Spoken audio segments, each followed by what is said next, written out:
మహారాష్ట్ర ఎన్నికల్లో అవకతవకలు జరిగాయని లోక్సభ ప్రతిపక్ష నేత రాహుల్ గాంధీ ఆరోపించారు. నమోదు చేసుకున్న ఓటర్ల కంటే ఎక్కువ మంది ఓటర్లు ఉన్నారని మండిపడ్డారు. ఎన్నికలకు ముందు చాలా మంది ఓటర్లను తొలగించారని ధ్వజమెత్తారు.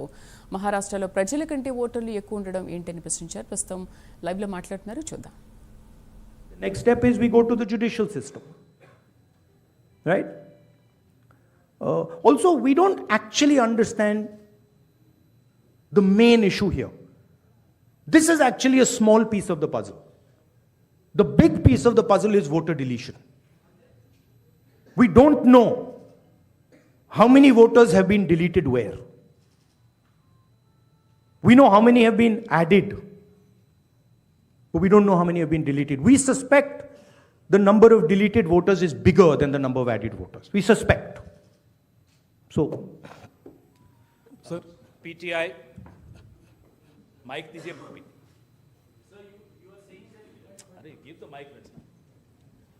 So you are saying that despite raising this with the EC time and again they are not responding.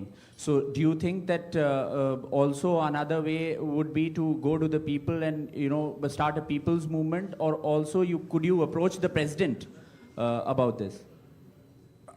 I mean, I just mentioned, I think the next step of this is going to be go to the judiciary. But look, it's surprising to me that the election commission is not ready to give us the voter list. It should be surprising to you, right? There should be no reason for them not to give us the voter list. To me, the only reason possible for them not immediately giving us the voter lists of both these elections is that there's something wrong, and they know it, right? Sanjay Mishra ji. Rahul ji, आपने और संजय जी ने कहा कि voter list election commission दे नहीं रहा है, और जिस तरह का उनका रवैया है शायद आपको मिले भी नहीं. क्या आप लोगों के पास जो लोकसभा चुनाव के दौरान वोटर लिस्ट मिली थी पार्टियों को, और विधानसभा चुनाव के दौरान जो पार्टियों को लिस्ट मिली थी, उस लिस्ट के आधार पर कहीं कोई कंक्लूजन पर आप हमें सेंट्रलाइज्ड लिस्ट नहीं मिलती है, हमें बिल्कुल डिसेंट्रलाइज्ड लिस्ट मिलती है.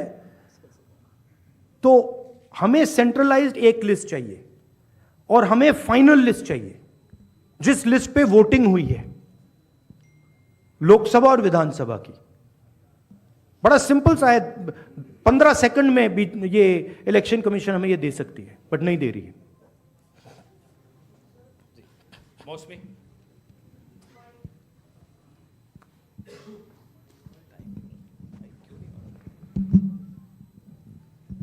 राहुल जी, ये जो आपने आंकड़े दिए थे कि लगभग 9 करोड़ 70 लाख 25,000 वोटर्स, 9 करोड़ 70 लाख वोटर्स हैं, वोटिंग पॉपुलेशन है, और जो अडल्ट पॉपुलेशन महाराष्ट्र की है वो 9 करोड़ 54 लाख है जी.